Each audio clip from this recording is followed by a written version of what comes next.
是？启禀娘娘，末将徐烈，沈将军的下属，在军中担任参将一职。原来是徐参将。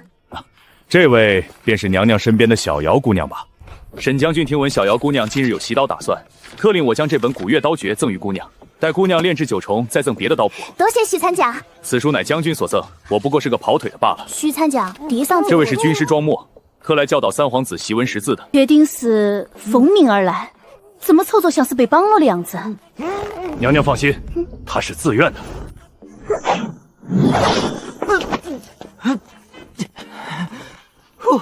我总算是活过来了。清贫，太清贫了！如此清贫之地，如何以清泉沐浴，以龙叶茴香斋戒3日啊？雨前龙湖呢？敬茶的冰裂天青瑶呢？这拜师礼章程若是不到位，即便是奉了将军之命，我也是轻易不会交的。你们现在明白何为来世要堵住他的嘴了吧？明白了。我阿兄为什么要让他来教早早识字啊？娘娘有所不知，他虽然嘴碎讲究，但的确有些真才实学。将军托我带话，对付这种文人，娘娘只需晾着他，无聊了自然会教的。原来如此。末将告退。喂，我的苏玉枕呢？没他我怎么睡觉？你便是请来的夫子？饭可以乱吃，话可不能乱说。我与三皇子未行拜师礼，有道是礼不成不可以失。这小嘴巴巴嘞。庄先生好，不知这拜师礼，昭昭应该准备些什么？你且听我细细道来。这拜师一礼，当寻章导成，先择一良辰吉日，提前斋祭3日，以清楚。昭昭今日早些睡，他既不愿做夫子，全当他是空气，别搭理他。好，走，咱俩回主卧去。除拜师章程，我庄默堂堂大家，非素玉不枕，寻常寒玉枕凑合也。身后几人怎么也没个吭声的？人呢？人去哪儿了？有人吗？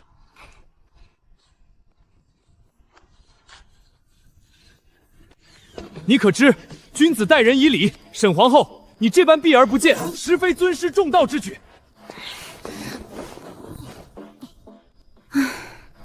这家伙好烦啊！这天气本来就热得让人心烦，他一入院就8个没完。沈月怎么找这么个奇葩给昭昭当夫子啊？徐参将说他才学横溢来着，溢出了溢。阿年，你说有没有一种可能，沈将军是嫌他在府上太过烦人，所以才派他过来教书嘞？瑶瑶，你把新到手的那本古月刀诀放在梁心上，再把刚才的话重新说一遍。睡觉。天好热，我好想吃冰淇淋。不会。那水果冰沙嘞？首先，我得有冰。我怀才不遇，遇人不淑，素性貌自，自喻阴阙，曲高寡惑。娘娘成了，娘娘！嚷嚷什么？大清早的，你瞎嚷嚷什么？还让不让人睡觉了？你抱的陶罐里面装了人中黄吗？这么臭！成功了！闻着味儿是对了，所以我俩特意带了一坛过来，想让娘娘试试味道。既如此，那不如今天的螺蛳粉开始吧。走，去后院帮我打个下手。大清早的见了面也没说打声招呼，也不问问我早餐想吃什么，没礼貌。娘娘，那人谁啊？我阿兄给昭昭寻的教书先生，规矩又多，性子又难搞，说什么没有行过拜师礼，不肯教昭念书。拜个师而已，敬个茶不就好了吗？敬茶的茶叶得用雨前龙符，敬茶的器皿得用遇水即化的冰裂天青瑶，还得择良辰吉日，清泉沐浴，龙湖醇香。既然此人如此难搞，为何不索性换一个？我阿兄的意思是，晾着他，不同他说话，憋得无聊了，自然会教昭昭习文识字打发时间。你俩记着，一会儿千万别搭理他，别给他说话的机会。行，谨遵娘娘吩咐。哎，你就是小瑶姑娘吧？昨夜你与沈皇后还未等我说完话，只言不语便将我关于院内，此举甚是无礼。瑶瑶，吃饭了，昭昭，起床吃螺蛳粉了。是这个味儿没错。如今这天儿太热了，这东西经不得久放。娘娘确定要将此物销入宫中吗？这个简单，试吃加预售不就行了？试吃我懂，那何为预售呢？所谓预售，首先你可以提前定制一批专用的螺蛳粉圈，做好防伪标志。其次，提前1日售卖粉圈，1日让他们凭券领取。原来如此，我是不是还可以标记好固定时限，比如陈时券、还时券，这样加工厂提前1日便知晓产量了，彻底解决变质问题。我就喜欢跟你这种擅长举一反三的人聊天。借鉴一下饿了么、美团外卖，送货上门不就行了？愿闻其详。简单来说，找裴行川借一批新工好的思维，提前记录好顾客的供电和想吃的时间，第2日精准送达。多谢娘娘指点，赚钱要紧，我这就去找师傅和赵公公拉通关系。阿宽，下次来帮我带2个圆肚小口的陶土坛子和一些破布。好的，娘娘。我也先行告辞，去食品厂那边看看。庄墨，堂堂大家，熟读天下名书，刚才他们说的话，我竟一个字都听不懂。阿林，咱们会不会做的有些过分了？你看那小脸苍白的，该不会饿得低血糖了吧？其实后院锅里还剩好几碗。庄先生，早餐只有螺蛳粉，你要吃吗？你在同我说话？我就随口那么一问，你要是实在不想吃，我端出去给门口守卫了。慢着。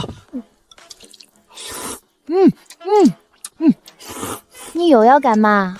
再来一碗，当真是人间美味。这东西叫螺蛳粉，对不对？你看这样行不行？我帮你提一手蛹粉，以后每天早上都来2碗这个。再给我1碗螺蛳粉。寻常茶水器皿敬茶行过拜师礼后，也可做他夫子。真的吗？君子一诺重情。夫子在上，请受昭昭一拜。诗词、文志、兵法，你想先学哪个？千字文可以吗？可以。唉，自从沈月回京之后，我在冷宫的地位大不如前了。从前小瑶见着我可热情，不是昂着教轻功，就是求着传刀法。如今得了沈月的刀谱，看都不看我一眼。唉，人生呢，当真是寂寞如雪的很呐。裴统领，裴统领。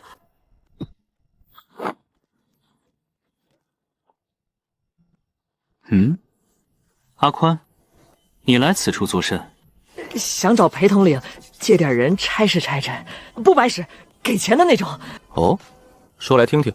事情是这样的，而今各宫章程已定，也有固定的送货时段，只是单单还缺些轻功好的侍卫，不白送，给钱银，另外每月提3成钱银，直接给到您手上。您看您这边能行个方便吗？这些都是沈宁的主意。这是自然。情人你随便挑，给多少钱银，自己同他们商量着谈。裴大统领之人，哪里如传言那般嚣张跋扈了？今日呢，可有沈月的奏折？皇城正门守卫可有通报沈月入宫的消息？启禀陛下，将军病重，正在府上休养呢。这借口朕这些时日听都听腻了，就不能换句新鲜的？老奴惶恐。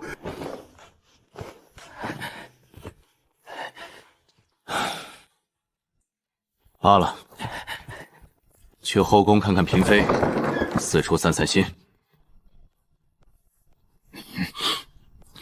这后宫各处怎么总弥漫着一股若有若无的臭味儿？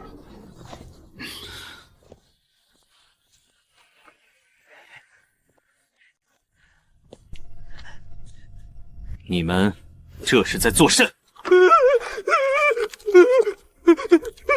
先前弥漫在后宫各处的味儿，就是这东西。陛下万福金安！蠢材，没听见陛下在问你话吗？还不赶紧将此物缘由细细同陛下道来！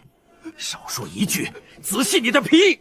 此物名为螺蛳粉，这东西竟是一种吃食。陛下，这东西只是闻起来臭，吃着可香了。这事儿原就经朕默许，可这味道也忒上头了。真要追究起来，就得骂裴行传。万一朕一时冲动砍了他的脑袋，裴家一闹，朕的贤名啊，脑壳疼。朕忽然想起，还有奏折要批。这朝露殿，便先不去了。朕竟不知你那小徒弟还有这种能耐，你眼光不错。这家伙假以时日，定是个可用的人才。不过是仗着东西新鲜，又得了陛下暗中栽培，陛下万万夸他不得。今日折腾了这么一圈，朕也觉得有些饿了。你且去御膳房给朕端一份珍珠白玉酥来。老奴这就去给陛下安排。不对，裴行川那个做事全凭心情的二世虎弟，连裴家家主都头疼，凭什么老老实实将手底下的人借给2个小太监差遣？是这2人真有本事，还是背后另有高人指点？陛下，你这几日仔细替朕盯着常三，他在何时去往何地，见过何人，须得事无巨细，一一向朕禀报。后宫佳丽3000还不够，这一任陛下居然把心思放在一个小太监身上。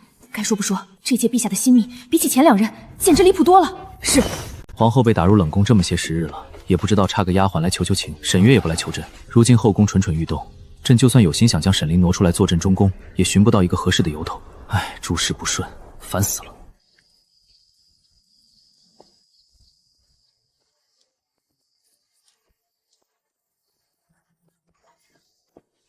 你今儿这么得钱，跑到这冷宫附近来了？还能为着什么事儿？自然是为着给皇后娘娘送钱啊！你闻到什么味了没？螺蛳粉？不对，像是炙肉，似乎还加了些特殊的香料。娘娘今日怕不是又研究出什么新鲜吃食了？走走走，看看去。今儿什么日子？这院里好生热闹啊！你瞧你这话说的，自从庄墨先生答应教三皇子念书后，皇后娘娘这院里哪一日不热闹？庄墨，你是说沈将军送来的那位极为难搞的夫子是庄墨庄先生？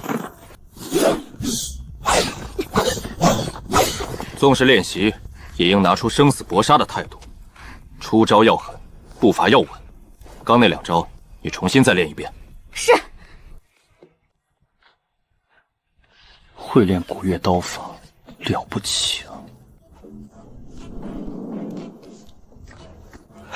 庄先生，皇后娘娘呢？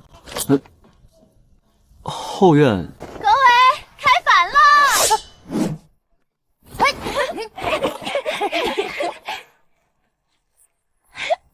还真把刨冰整出来了，不愧是你啊你！管他什么原理，反正有得吃就行。难怪这位娘娘被打入冷宫后半句都不辩驳。这冷宫比宫外酒楼还热闹，这是静思己过，这明明是热闹享乐。该说不说，这炙肉到底放了什么料，味道真绝了。淡定淡定，沈玉就在下面。这钱行书若是激动岔了气，分分钟被揪出来揍的亲师傅都不认识。可是，多谢皇后娘娘今日的炙肉款待，不知明日。明晚宵夜大概率吃子姜蛙。瑶瑶打算明日带着早早去把荷花池里的蛙们一锅端了。时候不早了，加工厂那边还有最后一批螺蛳粉要赶着做，常三便先告辞了。常小哥，你大可不必每日都拿这套说辞来同我虚语。娘娘这话说的。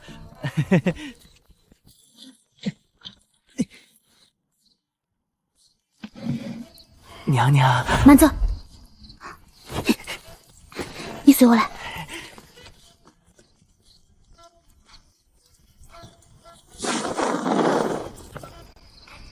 小瑶姑娘，我见你最近练刀很是辛苦，来吃个串补补。拿我家阿宁烤的肉来我跟前买人情，有话请直说。瑶瑶，那个沈月这个人吧，武功是比我强一丢丢，可他太严谨了。这人呐，得从一而终。你拜师拜了一半换师傅，有违江湖道义点。你现在的武功有我厉害吗？你连我都打不过，怎么好意思继续当我师傅？把烤肉还我！喂，夫子，为什么识字之后是学诗，而不是文治兵法六学？昭昭啊，学诗呢是很有用的。就比如今晚的月亮，你要是只会签字文，找人聊天就只会说哇，今晚月亮很圆，对不对？那昭昭学完诗词之后呢？又时不识月，呼作白玉盘。娘娘，给，这是这半个月赚的，一共是刀银7000，全折成了钱银票子。你下次送票子切记寻个无人处，若是被庄墨靠见，又该向我叨叨给他安排一个俗玉枕了。这些票子我将来有大用，怎么能随便浪费在俗玉枕上头？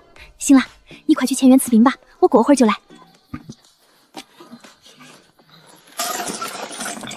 50、100、14200刀银，50刀银。这镯子是陛下当年给他下聘的定情之物，原来他即便入了冷宫，没了记忆，竟也小心翼翼地藏在身边。这镯子水头成色都不错，也不知道离宫后拿去当铺能换几个月。阿兄，你在上头做什么？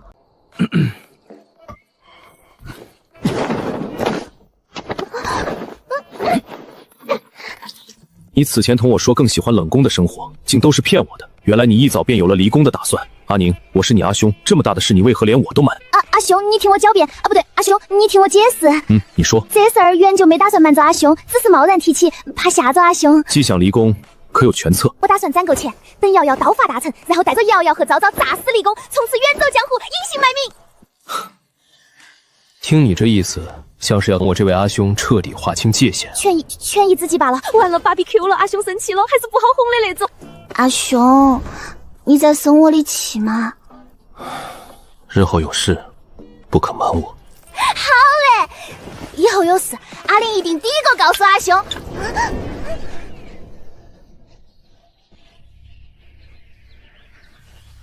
老爷子，小爷我不想当什么禁卫大统领了，小爷想学武功，认真的那种。你去给我找个厉害点的老师，在家教教我呗。你这又是要闹什么幺蛾子？小爷想把武功学好，这是正经事儿，怎么能叫闹幺蛾子呢？哼，说吧，你这是跟着京中哪家纨绔打架打输了？小爷我自从当了禁卫大统领之后，几时在这京城里打过架了？每日不是忙着摸鱼就是蹭饭，哪有空闹事？老爷子，小爷我这次是真的想把武功练好，等我练好了，就在小瑶跟前显摆，让他求我大发慈悲，重新收他做徒弟，然后去给裴家闯更大的祸。这逆子入宫前，裴家每月最大的开销就是赔别人的医药费，好不容易给他求了个官，消停2月，现在又不干了。当皇宫是裴家开的吗？你不帮小爷找师傅便算了，哼，小爷我自己找。站住！裴家世代昌贵，怎么养出了你这么个没规矩的东西？不去宫里当差了是吧？要蹲在家里学武功了是吧？来人，把这不孝子给我押去祠堂，家法伺候。我错什么了？凭什么请家法？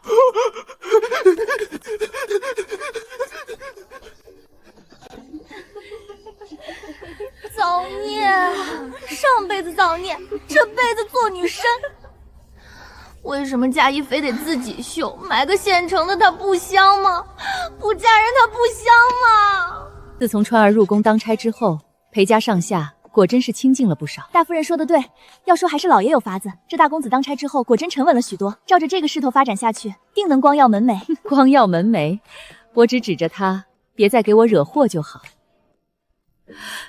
绵绵，你这绣的什么玩意儿？凤凰啊，你看，有爪子，有翅膀，还有头，就是没什么毛。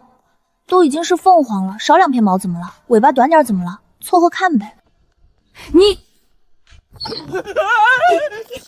人，不好了！莫不是阿兄又惹祸了？我的春天要来了！哼，慌慌张张成何体统？有什么话慢慢说不得？主家的礼数呢，全忘了。说吧，出什么事儿值得你如此慌张？回夫人的话。大公子今日没去当差，说是想离职待在家里学武功。老爷一气之下，把他请去祠堂家法伺候了。什么？这么重要的事，你怎么现在才说？你，大公子出了这档子事儿，你通报也不通报的积极些，是皮痒了吗？不是夫人说要礼数周全的吗？哎呀，你们都傻跟着我干嘛？还不赶紧回房，把川儿那群庶出的兄弟姊妹们一并给我找过来，全都去祠堂跪着给川儿求情去。还有你，阿娘，绵绵要去给阿兄求情吗？你继续绣你的凤凰。坐在此处替我绣一会儿，放心，我一定会赶在阿娘发现之前回来的。小姐，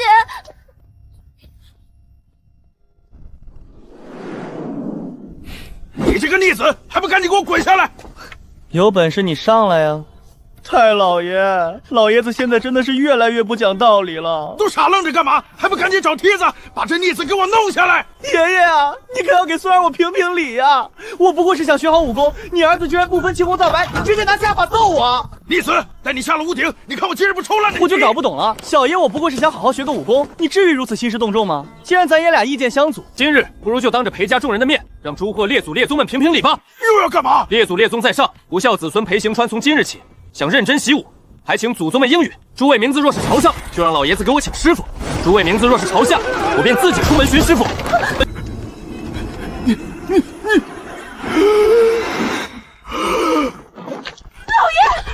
你们还跪着干嘛？还不赶紧差人去厨房端碗参汤过来，给老爷回气儿！夫人说的对，夫人说的是。嘿，娘，您来了。老爷子他不讲道理。我不过是想让他出面帮我寻个好师傅，他不由分说就要对我请家法，这天底下哪有他这样当爹的？然后你就扬了祖宗牌位啊！撒手！疼！你还晓得疼？你气你爹的时候怎么不知道疼？啊！我可是你亲儿子，嫡亲的儿子，嫡出独子，独苗苗，打死了没替补的那种。你还晓得你是嫡出独子？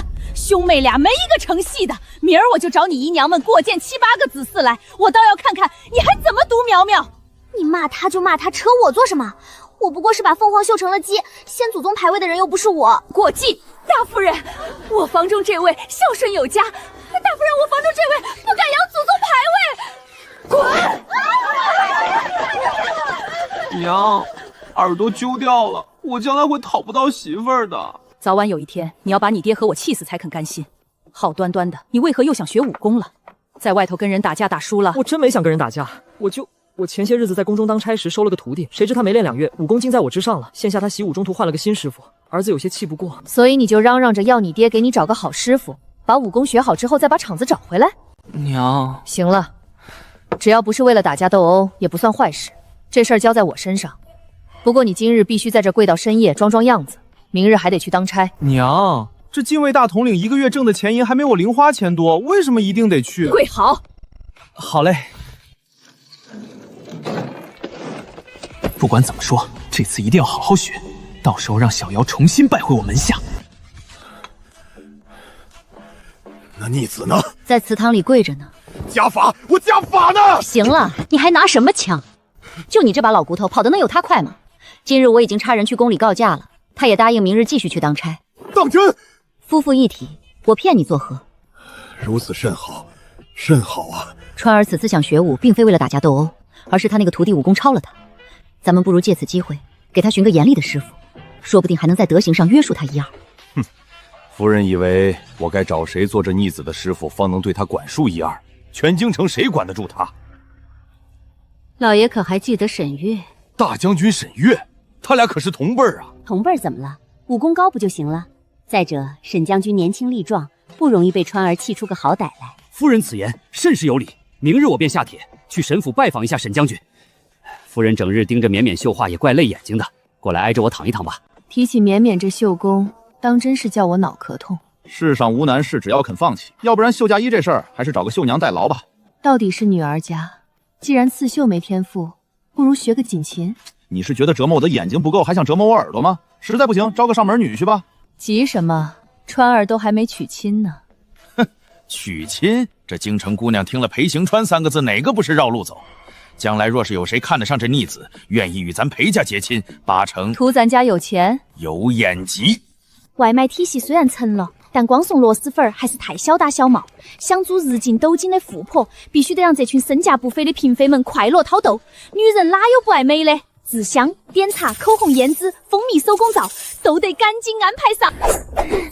还没熟吗？小火慢炖才更入味儿。奇怪，这都已经到饭点了，你阿兄没应变罢了。裴行川今日咋的也没个动静？我阿兄昨夜同我道，今日有事，会晚些时辰入宫。至于裴行川，听门口守卫说，好像是偶感风寒，家中派人告了假。我说嘞，今日这耳根清静了不少。小姚姑娘，不是我说你，有道是为学莫重于知识。说人话。你如今既已在沈将军门下习武，怎可张口闭口以你阿兄称之啊？得叫师傅。师傅？哎，对喽，说起来，你这拜师茶还没聊什么呢？聊进茶嘞，师傅。茶呢？师傅在上，请受弟子一拜。青铜绣刀，端场名器前十。这是何物？当年数城一役大胜，先帝所赐。入门礼，拿着吧。先前本大家想摸一摸，他都不许。现在转手就将此等名器轻易送人。如此说来，将来咱俩要是没钱了，把这匕首拿到当铺去，估着也能卖不少钱吧。阿宁呀，咱就说你阿兄还在边上站着呢，当铺的事儿好歹小点声。阿宁，你到我跟前来。阿兄，我刚才不过是随便说说罢了，当铺的事儿你切莫当真啊。你过来。阿宁，别怂，到底是你嫡亲的阿兄，总不能真动手揍你。即便当真对你动手，我也打不过他。阿兄，这玉簪是给我的吗？戴头上吧。既然有发簪了，就别总好树枝晚发了。好的。先前阿兄拿走你玉镯，如今阿兄还你以玉簪，这事儿算扯平了吗？阿兄，其实我不是一个如此计较钱银的人。哦，原来是阿兄想多了。那这玉簪还我。送妹妹的东西哪有要回去的道理？阿玲，你这锅里的蛙快糊了。师傅，小瑶姐姐拜师有拜师礼拿，那昭昭呢？昭昭也想要拜师礼。有没有一种可能，为师为人淳朴，两袖清风，身无长物？昭昭瞅师傅那把扇子就极好，扇柄是用墨玉做的，水头很足。师傅堂堂大家，文坛之首，应该不会小家子气的，对不对？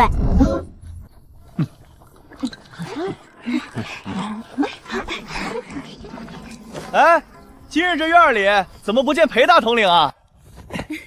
苍小狗，快来过来坐。呀，娘娘，这就是宰酱蛙吗？好鲜嫩啊，尤其是这腿子肉，绝了！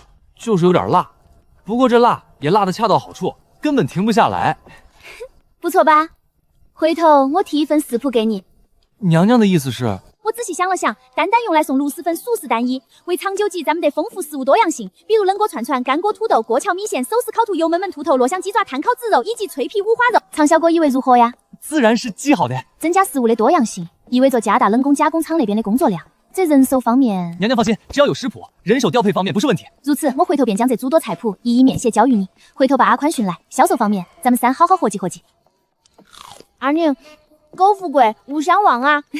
安啦安啦，我的就是你的，爱你哦！以后谁欺负你，本女下就帮你揍他。可是刚刚你面对我阿兄的时候，分分钟就把我卖了啊！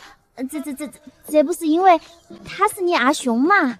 母后，那昭昭呢？昭昭放心，你将来的老婆本儿，母后一直给你攒着呢。沈皇后，在下的素玉枕门儿都没有。有道是君子。小瑶，你的刀呢？哇，这儿呢。沈月，我好歹堂堂大家，你门下军师，你大侄子的启蒙恩师，你就这么由着你家妹子纵容你徒弟如此欺负我吗？你的意思是，此刻我不应该独善其身，何该帮着他俩一起欺负你才对吗？你，世人都以为我文武双全，其实我除了兵书以外，其他一应典籍一律是不看。我不是文坛大家，不通圣神道理，一贯是帮亲不帮理。听到没？我阿兄这个人帮亲不帮理的。这样一抹夏日青春的翠绿，原该奔赴在广袤无垠的天地间，不该囚困在这枯潭一般的深宫才是。阿兄，吃菜。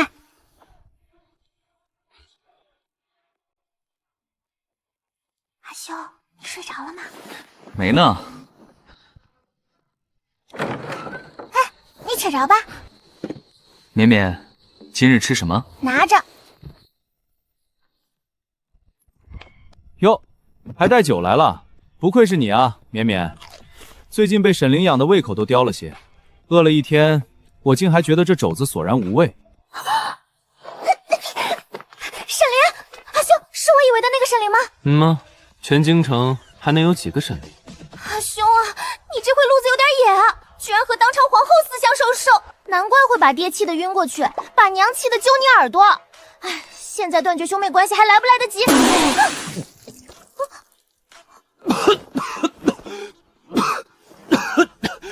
死丫头！你这小脑袋瓜子一天到晚不装脑仁净装水了吗？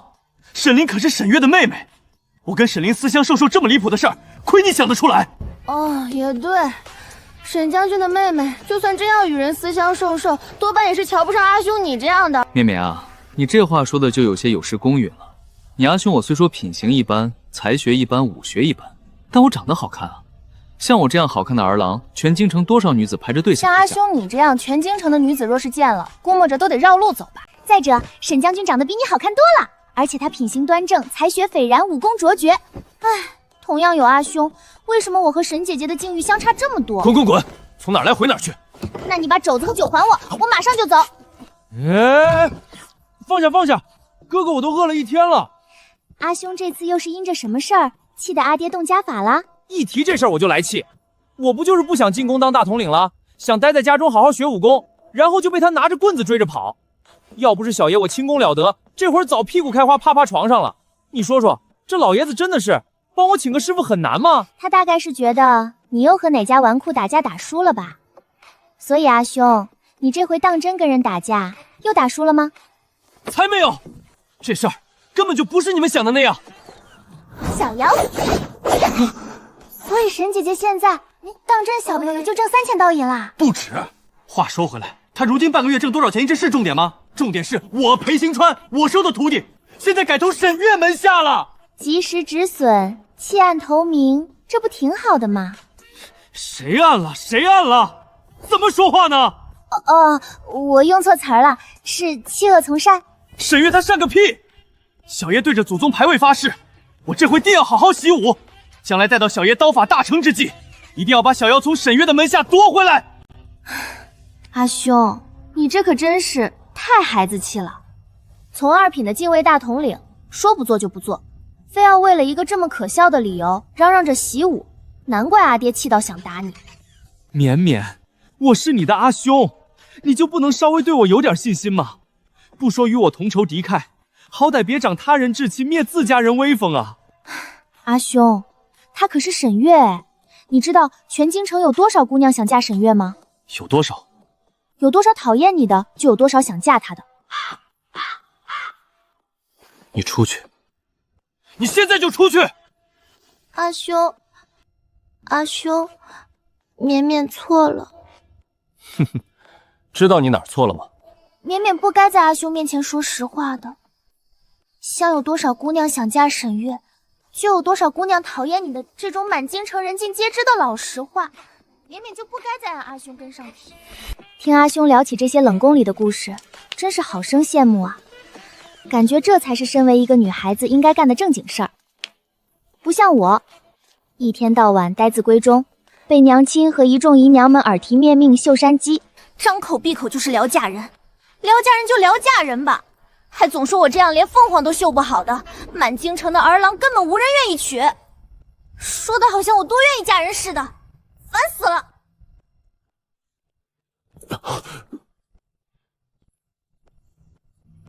何事？将军，裴家家主裴晚起协礼登门，说有要事拜访，务求一见。引他去前厅稍坐片刻，我马上便来。是。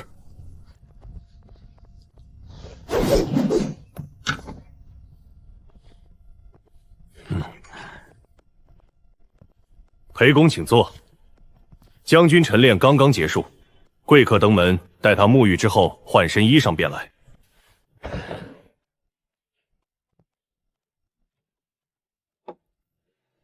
这神府阴森森的，没个人气儿，不像是府邸，倒像个军营。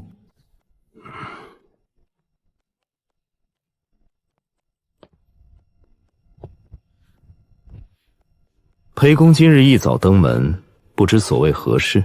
遥想当年，沈公在世时，裴家名门望族，世代昌贵，家父商贾出身。当年在世时，沈裴两家在京中地位悬殊，没什么交情的。这孩子说话怎么一点都不晓得委婉？裴沈两家往日素无交情，裴公今日一早从坟里下帖拜访，必有要事。既是要事，不妨直言。既然贤侄已经把话说到这个份上了，那老夫也就不兜圈子了。我与裴行川早年间在武南书院一同学艺，收他为徒怕是与理不合。这京城不缺武艺该强之辈，不若……将军有所不知，庶子顽劣。若我替他寻一些武艺强的江湖师傅，恐他畏惧我裴家声望，轻易不敢出手管教；若我替他寻一些京中名流，又恐他将人气昏过去，难以收场。我给将军透个底吧，横说他那武功学不学的精妙，我与夫人不甚在意。要紧的是，若将军能以教武为由，替我和夫人管束一二。裴行川请武学师傅施教，想借机找人帮收拾他儿子是真，这得罪人的活计，轻易不好找人。裴家乃京城4大世家贵族之首，寻常人家不敢管，敢管的又未必管得住。满京上下除我之外，确实找不出第二个不惧裴家声望，又治得住裴行川的人了。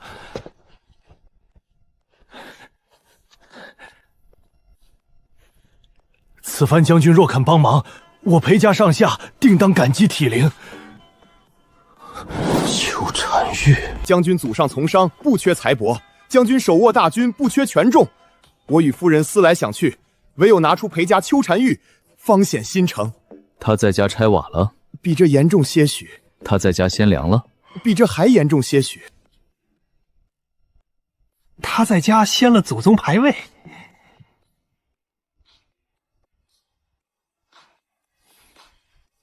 确实也该寻个人来管管了。将军的意思是？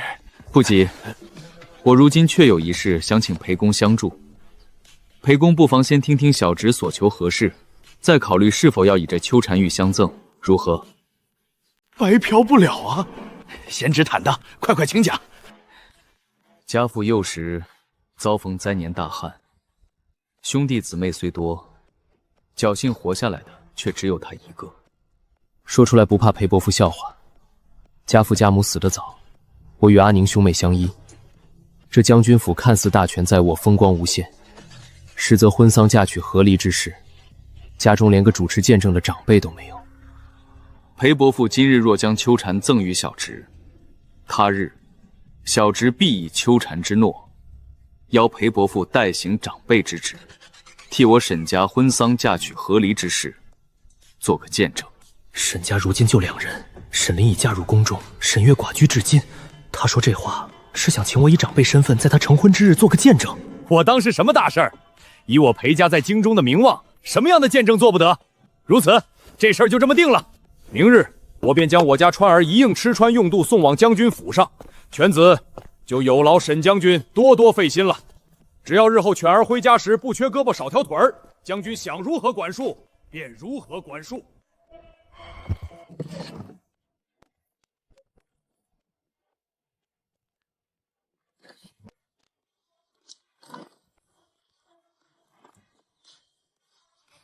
什么？你说大将军沈月、禁卫统领裴行传，还有端朝才学第一的大家庄默，以及长三阿宽这2小太监，这些日子全都聚在冷宫院里厮混？他们这群人日日聚在一处，是因着不满朕将皇后打入冷宫之事，所以打算背着朕行谋逆之举吗？陛下多虑了，属下跟在长公公身后，一连听了3日墙角，皇后一行人聊的都是些家长里短的不错琐事，何至于谋逆？再者，以沈将军之能，若真有了谋逆的念头，根本不会与裴大统领勾结，更不必日日都往冷宫里扎堆儿。就只聊了些家长里短的琐碎事，就没别的图谋了？你再好好想想。哦，属下想起来了，这冷宫伙食一直是皇后娘娘亲力亲为，将军与裴统领为图蹭饭，所以日日往冷宫里凑。他们前日吃炙肉，昨日吃紫姜蛙，对了，今日还吃螺蛳粉来着。属下估摸着，若有图谋，必然是吐口吃食。旁的倒也罢了，螺蛳粉这等兴起于宫中太监堆里的粗鄙之物，将军、皇后、禁卫统领还有庄大家竟也喜欢吃。陛下，这螺蛳粉怎么会是粗鄙之物呢？兴于太监宫婢间，有如此恶臭难闻。属下观察数日，并非兴于太监宫婢间，而是出自皇后娘娘之手。陛下只因它味道难闻，便觉得它是粗鄙之物，却不知庄默庄大家因为实在喜爱这螺蛳粉的缘故，一口气为他提了数十首诗。文坛大家庄默，竟会为此等粗夷物吟诗，你且背于朕听听。啥？背诗？我一个暗卫，你叫我背诗？我连他叨叨的是什么意思都不知道，你让我背出来？这要是传回龙泉斋，估摸着能把师傅师母笑死。咏粉，庄默，皎皎如银丝，浮于红油间。闻之眉蹙蹙，食之心奄奄。碗中有日月，雷里含坤乾。此物如君谦，目盲以将闲。庄默的嘴毒蜂的尾，咏粉就咏粉，偏偏还要借物怼人，说凡事只看表面就妄下评断的人跟瞎子没区别。这陛下多少有点大病，让背诗的是他，背完了不高兴的还是他。师傅师娘说的对，坐在皇位上的人就是难伺候。陛下，要不我去端碗螺蛳粉给您尝尝，悄悄的，不被人发现的那种。朕倒也想看看，是否真如这位庄大家所言之般，碗中有日月，内里含坤乾。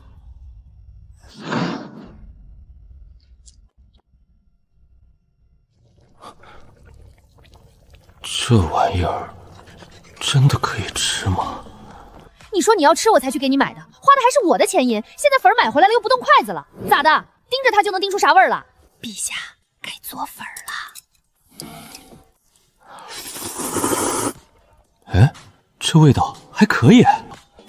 这粉吃的如此干净，怎么脸色还更难看了呢？莫非一碗不够，还想再来一碗？朕且问你，这些日子你跟在常三背后，觉着皇后是个怎样的人？皇后这个人吧，厨艺非常好，嘴上不记仇，特别喜欢钱，还很爱小孩，还十分擅长经营之道。在朕的记忆之中，沈凌压根就不会下厨，这人从头到脚根本就不是朕熟识的那个沈凌。莫非被陈仓两国派来的细作一拥顶替了？那日沈月在武南书院时，看朕的神情分明是恨极了的。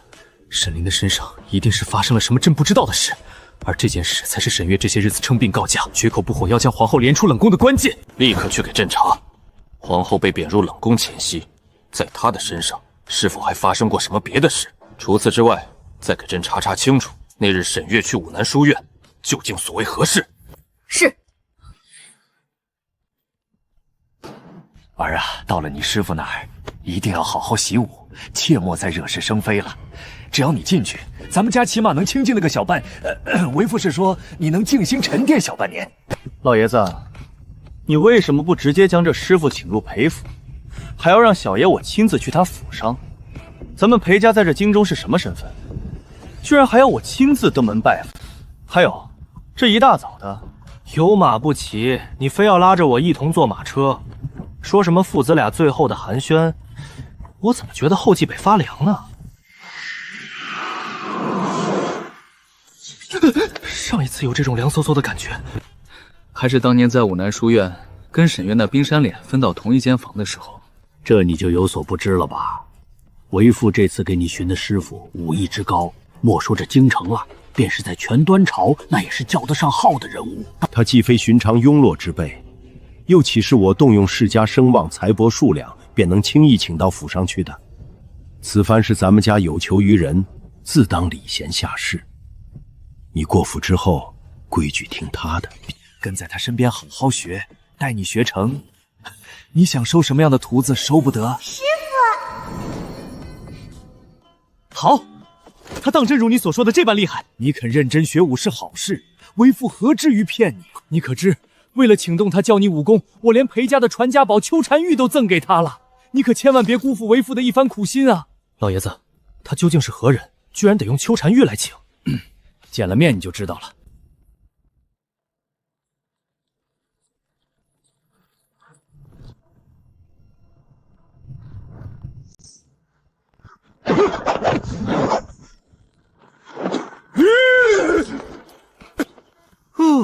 终于到了。这一路上可当真是委屈小爷我了。师傅，等会儿，沈月。将军，这小子龟缩不出，是否要属下将这马车直接拆了？不急，总得给他父子两人一点寒暄的时间。爷子，你别告诉我，你口中那位全端朝都叫得上号的角色就是沈月哈？他算哪门子全端朝都叫得上号的高手？你居然还用秋蝉玉来请他！学弟乖。最关键的是，我认真学武是为了敲沈月的墙角。今日要是拜入他门下，小妖岂不是成我师姐了？徒弟变师姐，这多少有些离谱了。沈月乃端朝名将，战功显赫，才学斐然，武功卓强，品行端正。这样的人，愿意看在秋蝉玉的份上教你，是你莫大的福气。你确定是福气不是晦气？老爷子，你等会儿。那个，老爷子，我忽然又不想学武功了，要不你带我回家吧。秋蝉玉象征着裴家君子一诺，是你自己说想学好的。我赌上裴家100年声誉，你连个拜师茶都没进就想打退堂鼓。儿啊，你如此反复，当真是我裴家家门不幸。老爷子，我们再商量一下。爹啊，我没有不想吃苦的意思，咱换一个师傅行不行？沈月跟我一辈的，小时候还是同窗，这于理不妥啊。夫人果真高见，这逆子茶都没敬，已经晓得叫爹了。假以时日，成才有望啊。儿啊，你一个连祖宗牌位都敢掀的人，这点迂腐俗礼，不妥就不妥了吧。爹，我知道错了，先祖宗牌位是我不对，你带我走吧。回家之后，祖宗祠堂你说跪几天我就去跪几天。无妨，犬子玩夜，让将军见笑了。川儿，给你师傅敬茶去。我不去。秋蝉玉都送了，你求我也没用的。你爱挂我腿上便挂着吧，大不了我也在这将军府上叨扰几日。36计走为上。山不转水转，小爷先走一步。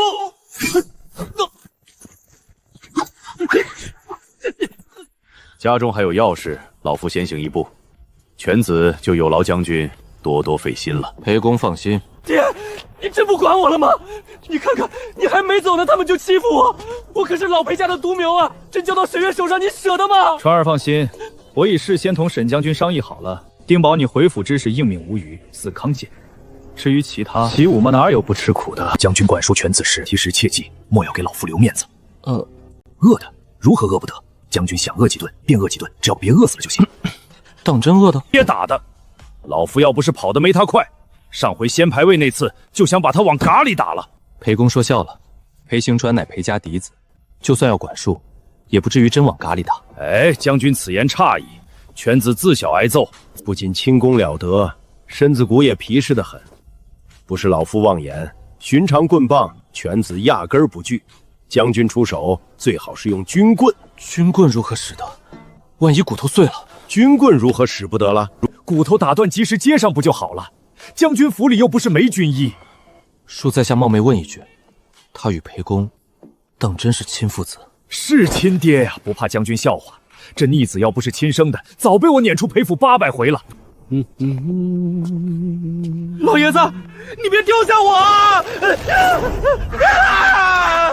要回头了，终于舍不得了。知道把我丢给沈月是个错误的选择了。儿啊，从今儿起一定要好好听沈将军的话，认真习武哦。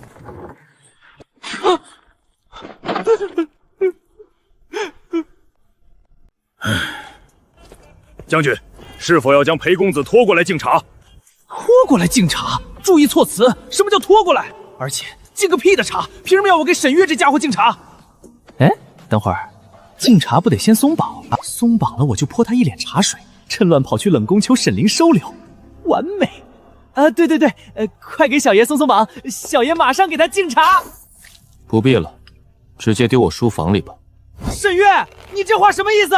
不是说要让我跟着你拜师学武功吗？什么叫捆了直接丢书房？好歹走个拜师流程你再丢啊！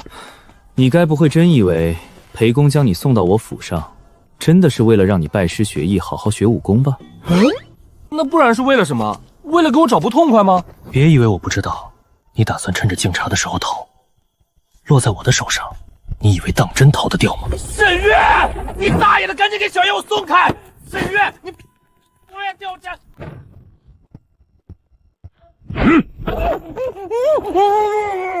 这半个脸都未曾试着。夫人高见呐！今日刚把那逆子送入将军府，连拜师茶都没敬，你猜怎么着？怎么着？他叫我爹了。你是不知道，那逆子一见着沈月，就跟耗子见了猫似的。怪只怪我今日起得太晚，没能跟你一同前去沈府送川儿一场，错过这样的名场面，当真是太可惜了。老爷子，哦不，爹呀！我没有不想吃苦的意思，我只是想换一个师傅，咱换一个行不行？沈月跟我一辈的，小时候还是同窗，拜他为师，这于理不妥呀！儿啊，你一个连祖宗牌位都敢掀的人，这点迂腐俗礼不妥就不妥了吧？爹，我知道错了，真的知道错了。掀祖宗牌位是我不对，孩儿已经深刻认识到了自己的错误。你带我走吧，回家之后这祖宗祠堂，你说跪几天我就去跪几天。不行了，不行了！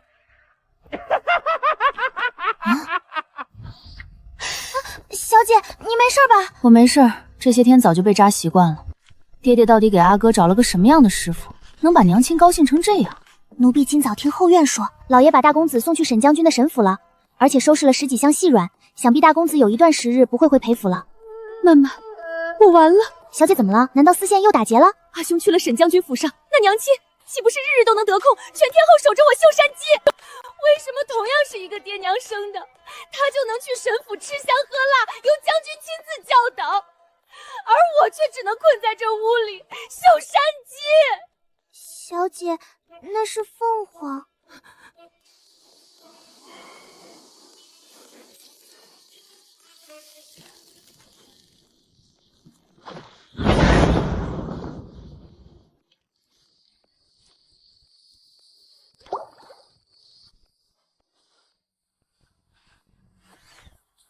不知阁下夜访玲珑古塔，所谓何事？盘龙面具，女娃子，你是龙泉斋的人？内力离谱，反复进大佬。回前辈的话，晚辈龙泉斋第48代亲传弟子江兰，晚辈奉命夜潜玲珑古塔，探寻沈将军那日来武南书院所求之事，叨扰之处，还请老前辈恕罪。这丫头怎么不按套路出牌？老夫原本想先客套2句，再摆摆前辈的高人风范，把她丢出去。这直接认错，还让我怎么动手？老前辈不说话，是已经原谅晚辈的鲁莽了吗？并没有。前辈高义，不与我一个区区小丫头片子计较，如此江兰便多谢老前辈高抬贵手了。你这丫头倒也是个有趣的。罢了罢了，你既已将话说到这份上，老夫便不为难你。你自己走吧。他为寻书而来，任务没完肯定不走。只要他敢说不字，老夫就有理由出手了。得嘞！小丫头片子，你等会儿。老前辈还有什么事要同晚辈吩咐的吗？晚辈打不过前辈，这任务没法做。你如此回去复命，就不怕陛下找你？这个任务没法做，换个任务继续做不就行了？我离开龙泉斋时，师父师娘便叮嘱过我，少说话，多干活。我已经这样勤勉努力了，陛下若是还要因为我打不过前辈就责怪我，那我只能回龙泉斋跟我师傅说一声，我不干了。打不过就是打不过啊，难道有皇命在身，还能虚长几十年内力不成？哈哈哈哈！你回去跟你师傅说，丫头，你师傅是谁啊？我师傅是龙泉斋现任斋主纪云。得，先前说了让走的，这会儿子又不让走了。想不到纪云这家伙迂腐死板又无聊，竟能教出你这么个有意思的丫头来。老前辈认识我师傅？认识的，老仇人了。得，难怪不让走了。那个，不知前辈临时换了主意，出手留下晚辈，是为何意啊？这便是当今殿下派你夜潜玲珑宝塔所寻之物。前辈仗义，哇！我打不过他，又是师傅的仇人，居然还借书给我看，这波不亏。无妨，陛下既派你暗中查访，皇后失魂一事多半也瞒不住了。你师娘白翩翩近日过得可还好？甚好甚好。日前我离开龙泉斋前往宫中赴任时，师娘还特意烙了几块马饼给我吃。我师娘烙的马饼可好吃了。我说呢，那位冷宫里的皇后娘娘，一天到晚虫也不争，攻也不斗，净顾着捣鼓吃食赚银子。原来是患了失魂症，将前尘往事给忘了个一干二净。难怪陛下问完我话，立刻下令彻查。书上说，这病得是受了极端刺激才会患上。皇后娘娘身上究竟发生过什么？看来还是得亲自回趟龙泉斋，查查皇后娘娘入冷宫前的档案才行啊。那个老前辈啊，晚辈可以走了吗？放你走也行，不过此番你夜闯玲珑宝塔，老夫不仅不同你计较，还借出不依起点与你官职。你是不是应该看在老夫帮你完成任务的份上，也顺手帮老夫一个忙啊？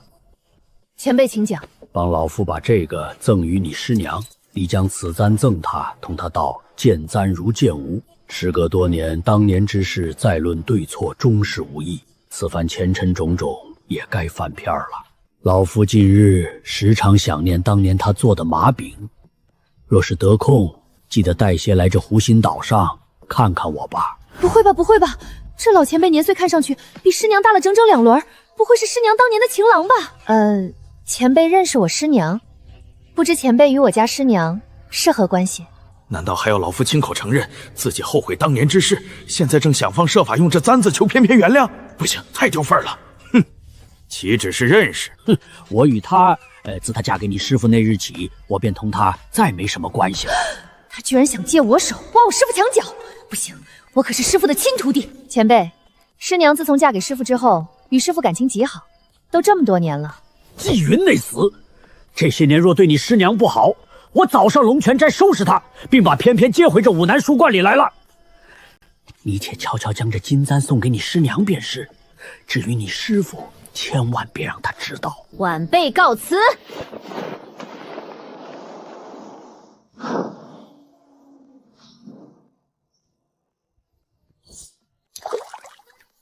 嘿呸！糟老头子，坏得很！这么大年纪的人了，居然想挖我师傅的墙角，还想挖我帮着一起挖，做梦！哼，差一点就被这老头借我的手把师娘挖走了，我可真是个防范于人的大聪明。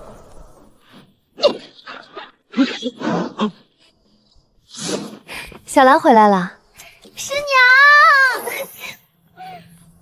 哼，不是派你跟在陛下身边暗中保护陛下吗？怎么私自回龙泉斋了？你这般擅离职守，可有半点身为暗卫的基本素养啊？哼，明明我前脚才偷偷帮师傅赶跑了情敌，结果后脚自己就被师傅当成了情敌。论有一个爱吃醋的师傅是种怎样的体验？师傅，我在出任务呢，正经事儿。有什么正经事？飞鸽传信不得，须得劳你亲自回龙泉斋一趟。我需要查档案嘛，飞鸽传信只言片语的，哪有龙泉斋的档案详细？再说了，我都去当这么久暗卫了，借着任务之便回来看看师娘怎么了？师娘，你都不知道，小兰这些日子去陛下身边当差后，可想念您了。兰儿乖，师娘这些日子也很想你。是想念你师娘做的马饼了吧？来了来了，邀功的时刻到了，夸我吧夸我吧！我把那老头用来挖墙角的簪子扔池子里了，求一块师娘亲手做的马饼当表扬。哦，对了，师娘，小兰有一件事想问问您，就武南书院湖心岛上镇守玲珑古塔的那位老前辈，师娘您认识吗？白老啊，是你师娘的亲爹。他这人一生洒脱，最烦皇室虚伪。当年因我是这龙泉斋斋主，对我成见颇多。你师娘嫁我当日，他更是直接放言要与你师娘断绝父女关系，此后江湖不见。想不到你这出一趟任务，竟连武南书院也去了。报仇人了。自她嫁给你师父那日起，我便同她再没什么关系了。此番前尘种种也该翻篇了。你且悄悄将这金簪送给你师娘便是。至于你师父，千万别让他知道。小兰年纪尚浅，你同她扯这些陈芝麻烂谷子的旧事做甚？哎，你嘴上说不提，其实心里也怪想念白老的吧？都怪为父不好，讨不得白老喜爱。江兰是你我弟子，这些往事现在说与他听。将来出任务时，若是遇见了白老，小兰啊，你也能代替你我二人，好好孝敬他老人家一二。要是让师父师娘知道我把那求和的藏剑簪丢了，麻饼，师娘给不给是我不肯定，我唯一肯定的是师父绝对会把我揍成一块麻饼。你难得回来一趟，走，师娘去给你做麻饼吃。那个师父师娘啊，弟子忽然想起还有些任务没做完，得先走一步，过2日再回来同师父师娘叙旧。不是说有任务要回来查档案吗？过2日再查嘛。走啦。这孩子都已经在陛下身边做了2个月暗卫了，做起事儿来怎么还是毛手毛脚的？也不知道何时才能学得成熟稳重些。夫人觉不觉得他这般急切，不像是有任务在身，倒像是干了什么亏心事儿？陛下的命令在他眼里，还能比夫人做的麻饼重要些？万一真的有任务呢？你凡事就不能稍微往好处想想啊？我倒是想往好处想。夫人可还记得上回他将龙泉印摔碎一个角，被我发现后支支吾吾的样子？还有上回啊，夫人说的是，夫人说的对。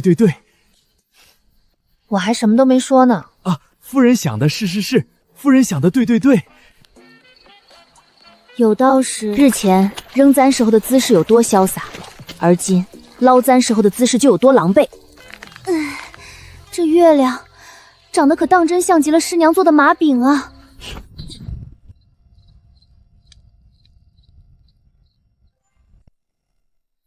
都在这儿了，西芥醋可都记下了。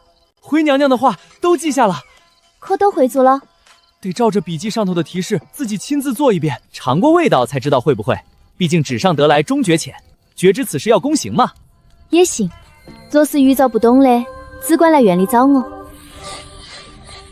这小小一颗脑袋，究竟是如何装得下这么多东西的？这油焖兔头、煮卤、炸、煸炒、烘烤，复杂的令人发指。他居然还能顺手把其他菜也做了，这是何等的降维打击！苍小哥，怎么了吗？没什么，就只是觉着娘娘您当真是太厉害了。快些入座吧。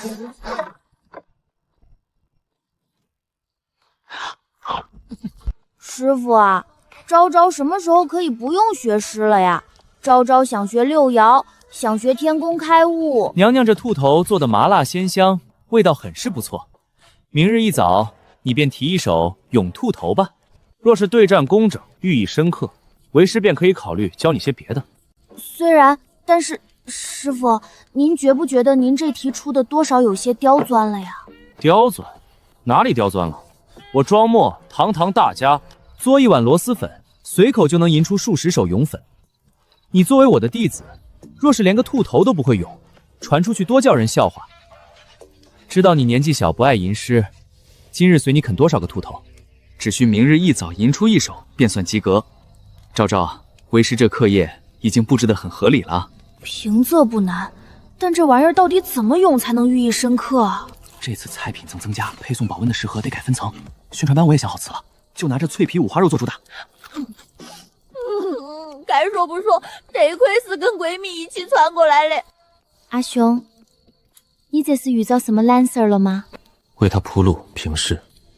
如今，哪怕明知他患了失魂症，甚至想带他逃离皇宫，我也只是私下筹谋，从未说破。这还是头一次，阿宁主动问我是否遇着什么难事儿了。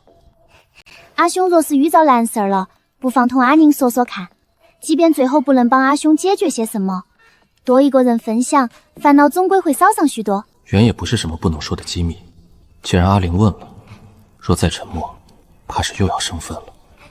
今晨，裴公来我府上，让我教裴行川习武。啥子？裴行川成我师弟了？一招师傅变师弟，你这辈分抬了可不止一星半点儿啊！我说呢，最近在院子里练刀时，耳根子怎么清净了这么多？原来前任师傅被关到现任师傅上了。瑶瑶吃菜，所以你就把他给绑了？莫非阿宁在我府上安插眼线了？我猜的。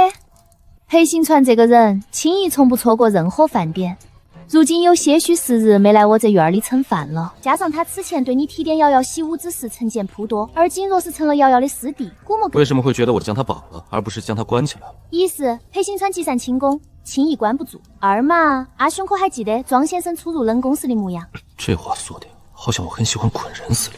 阿兄，裴公所求，当真是为了让你教裴行川习武吗？以习武之名行约束之实。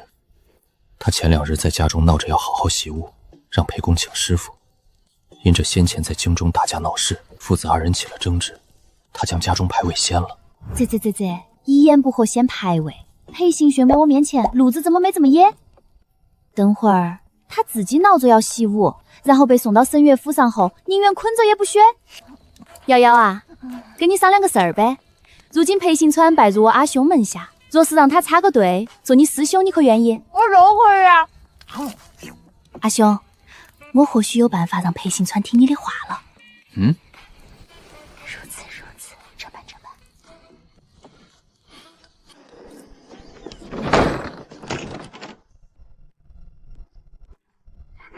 沈月，你大爷！哼，假装没听见，不搭理小爷是吧？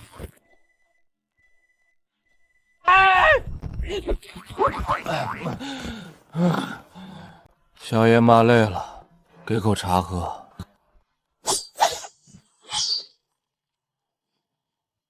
我去，这招好帅啊！自己喝。都已经松绑了，还喝个屁的水！36计，走为上。沈月，是你自己给小爷松的绑，可就别怪小爷我后悔。我进来之前，已经吩咐徐烈用木条把窗户钉死了。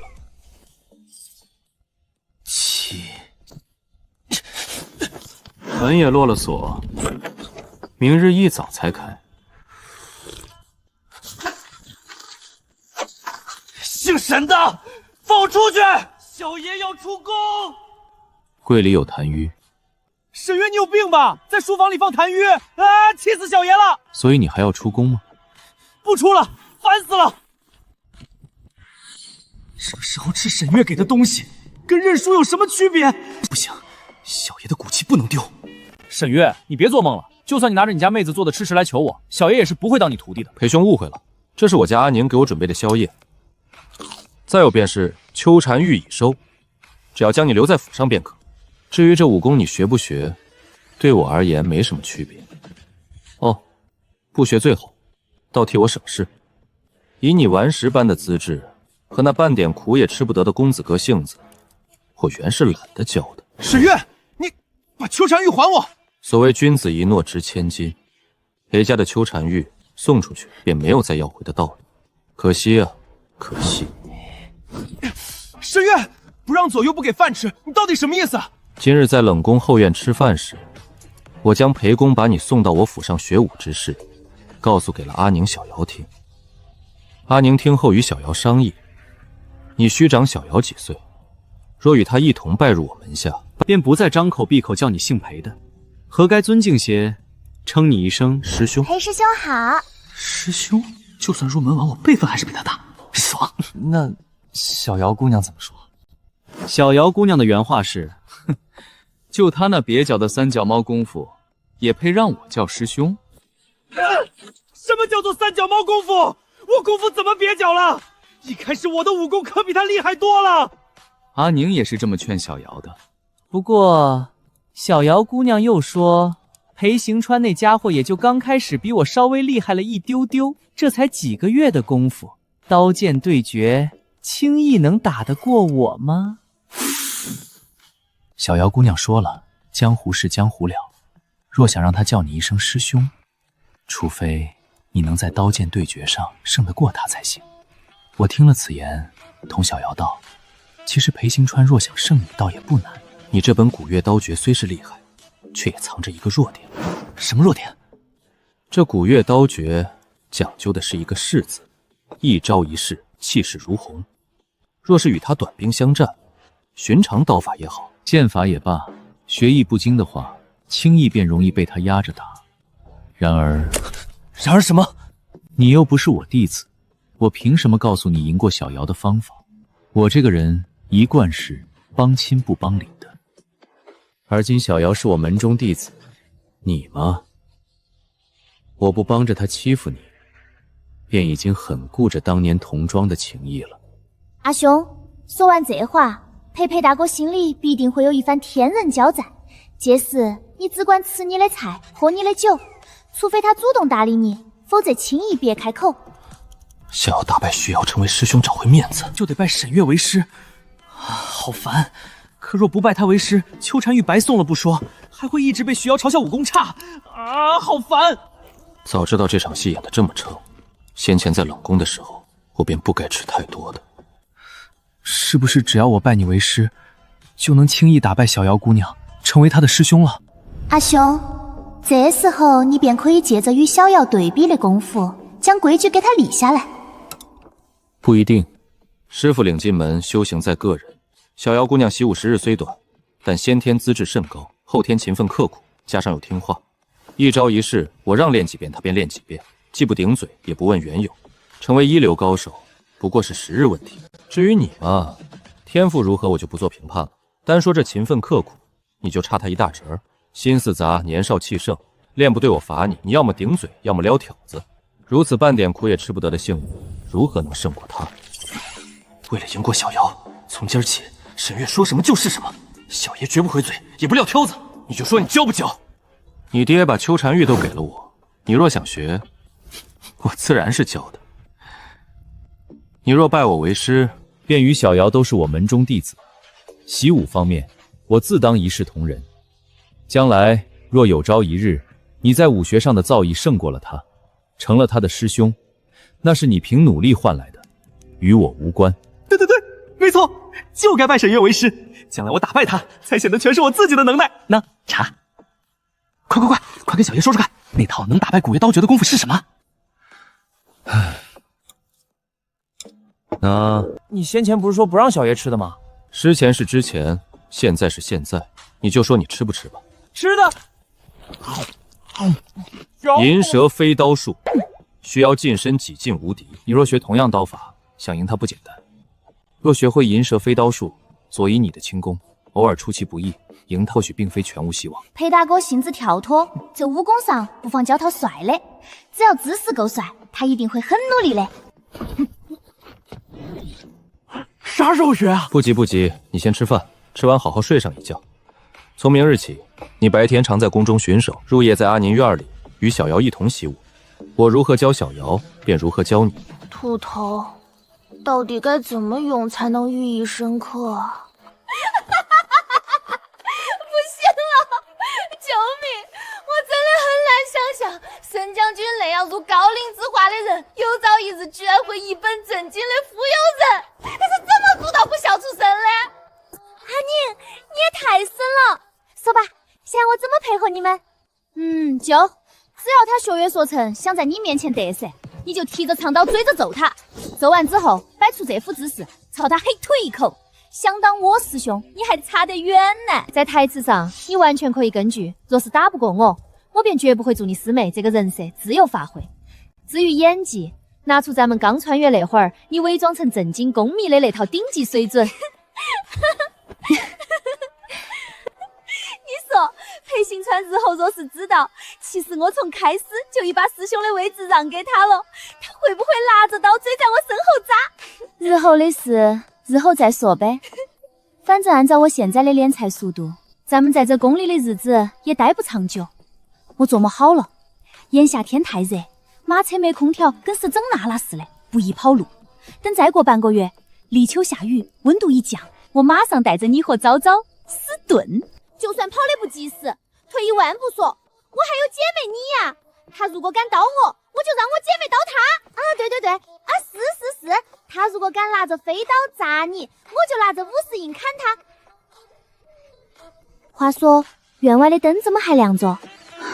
先前我进屋时，看见昭昭独自坐在秋千架上愁眉苦脸里，许是庄先生今日又给他出什么难题了。说起来，带你们死遁这事儿，我还没在昭昭跟前提过，也不知道他自己愿不愿意随你我二人去看看这宫墙外头广袤的天地。问问看不就知道了。他若愿意，咱们就在院里好吃好喝等入秋；若不愿意，你再为他做别的打算。什么时候问？择日不如撞日，现在就去。阿玲，你有没有发现我这下盘现在是越来越稳了？我只发现我这床板现在越来越松了。曹操，母后，小瑶姐姐，你们还没睡吗？有事儿找你，走，快来。母后，昭昭不想学作诗，昭昭想学六爻，学天工开物。可师傅说，想学这些，明日一早必须在他面前咏一首兔头，还要对仗工整，寓意深刻，才算诸葛。咏兔头，这很难吗？这不难吗？叫声漂亮姐姐来听，我立马给你咏一首。小瑶姐姐会作诗？瑶瑶你会作诗？你们娘俩这是什么表情？我不信，除非你现在就作一首。哼，是时候向你们证明一下本女侠真正的才华了。小了白了兔，白了又了白，两了只了二了多了数了起了来，爱吃了萝了剥了合了青了菜，蹦了跳了红烧油焖真可爱哟。这是诗？不押韵吗？押不押韵暂且不论，从某种角度讲，你这算剽窃了。悄悄嘞，作为一个穿越人，写诗这种事剽一下怎么了？别人好摆剽诗，你剽的是耳果啊！母后，为什么小孩子一定要咏兔头，还得咏得寓意深刻呢？昭昭啊，若是一味纠结寓意深刻，自然无从下手。你不妨换个角度思考一下，如何借诗怼人。借诗怼人？你看你师傅赢了永分，哪手不在怼人？不是怼人眼下，就是怼人肤浅。你要不照着这个思路试试？寓意深刻太难，怼人还不简单。昭昭明白了，多谢母后提点。母后与小瑶姐姐让昭昭进屋，是有什么重要的事吗？昭昭，我和小瑶打算等立秋后下了雨，便带着你离宫。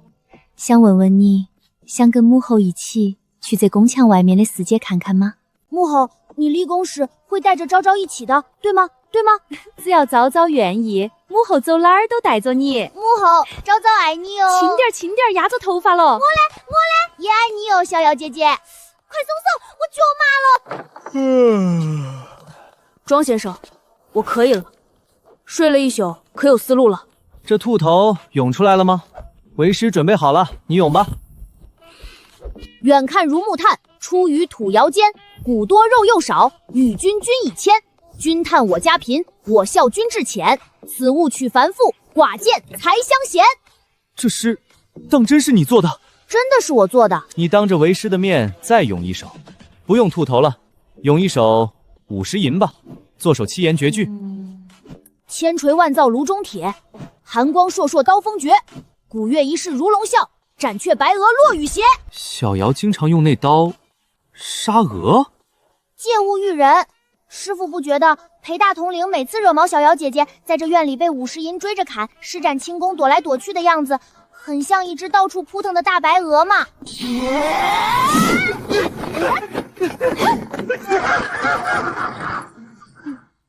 沈昭，我记得我从来没得罪过你。借物喻人，不错。昭昭啊，想不到不过短短1夜的功夫，你竟已经领略到了做一首好诗的精髓。真不愧是我庄墨的弟子，我教的可真好。明明是母后提点的好。师傅，所以昭昭可以开始学习六爻或者天工开物了吗？你如今年岁尚浅，行思一偏。若事事都习惯拿着铜钱求神问报，将来容易讨不到媳妇儿。所以六爻你就不用想了。那天宫？天宫开悟重实践轻理论。就你这小胳膊细腿，5岁都不到的年纪，肩不能挑，手不能扛的，如何能学得好？可是昭昭再过3天就满5岁了呀。玲玲啊，你还是叫我阿玲吧。你每次一叫我玲玲，我总觉得瘆得慌。阿玲，昭昭要过生日了，大后天。小家伙3天后生日啊！这冷宫连个气球都没有，我要怎么帮沈昭办生日趴？阿宁，我想吃蛋糕。讲道理，昭昭大后天过生日和你想吃蛋糕这2件事有什么必然联系吗？过生日嘛，当然要有生日蛋糕吃啊。亲，咱们现在是在端朝，过生日的习俗呢是吃一碗长寿面。蛋糕，我连奶油都没有，上哪儿整蛋糕去？阿玲，你蛋糕太复杂了，瑶瑶，我现在连个大蛋器都没有。世上无难事嘛，只要肯放弃，对吧？玲玲，没有哪一个小孩子能拒绝得了蛋糕的诱惑。昭昭生日当天，如果能吃到你亲手做的蛋糕，肯定会特别开心的。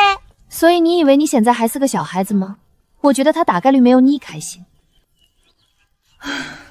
行了行了，我鸡皮疙瘩都快掉完了，我研究看看吧。3天时间太仓促，一会儿吃过早餐，我把可能用到的清单列出来，你拿着清单去趟内务府，让阿宽帮忙把材料备齐。我只能说做做看，不保证一定能做得出。阿妮，你是我的神！谢谢，我其实并不是很想当你的神。6九不让学，天宫开悟也不让学。师傅，那我可以学什么？你既不喜作诗，为师倒是可以教你一些地域文俗。当年为师被先帝赐金放还后，被沈将军招入麾下，这些年跟在将军身边，不仅将端朝的万水河山踏遍，就连那陈仓2国的边境之地也是去过的。遥想当年沈将军攻打仓国边境的历程，那历程依山而建，仗险而居，城门之外是一马平川，易守难攻。守将罗琦也是个鸡贼的，仗着天险，龟缩于城池之内，立顿于城邦之上，乌龟似的，死活不肯出城迎战。师傅，那一战我舅舅赢了吗？开玩笑，沈将军何时吃过败仗？怎么赢的？自然多亏了为师。想当年，为师一袭白衣，独立于千军万马前，架高台，展博扇，引经据典。哇，纸扇纶巾，诸葛在世，我师傅太帅了吧！为师以毕生之所学，将那罗琦将军一家老小连带18辈祖宗酣畅淋漓的骂了3天3夜。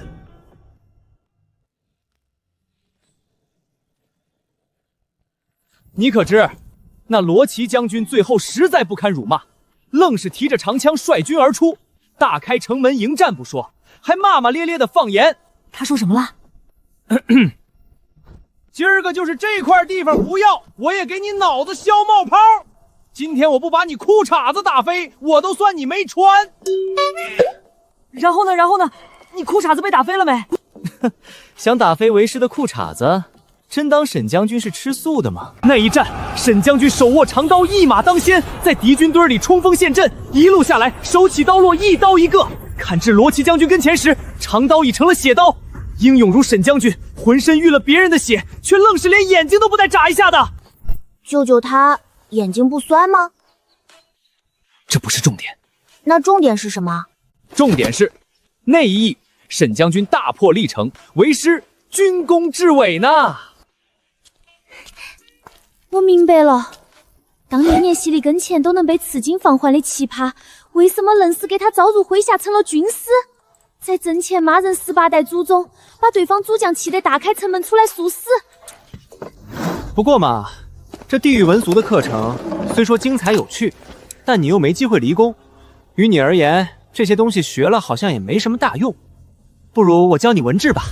母后说了，立秋后的第1场雨就会带着我离宫。文少学了有什么用武之地？还是地狱文俗好。日后和母后一起闯荡江湖，各地的风俗才不至于2眼一抹黑。事已密成，予以谢拜。在没有成功之前，这事儿即便是师傅也绝不能说。师傅，昭昭不想学文字，就想学地狱文书。师傅！